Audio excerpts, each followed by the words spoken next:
Qadın ərinin xəyanət etdiyini hiss edir. Nə etməlidir? Qadın ilk əvvəl düşünməlidir ki, onun üçün önəmli olan nədir?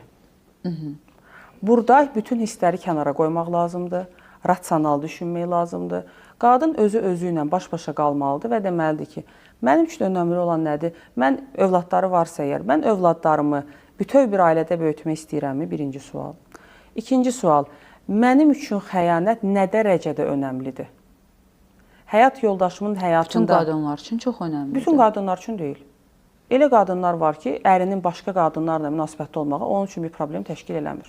Maddisəl baxır o da. Maddisəl baxa bilər, emosional cəhətdən qadın özünü düşünür ki, mənim öz güvənim çox yüksəkdir, heç kəs məni ona əvəz eləyə bilməz, harada gəzir gəlsin, əvvəl-axır mənə qayıdacaq. Harada o qadınlar? Belə bir sürü belə düşünən qadınlarımız var və ona Tanış görə olmaq istəyirəm.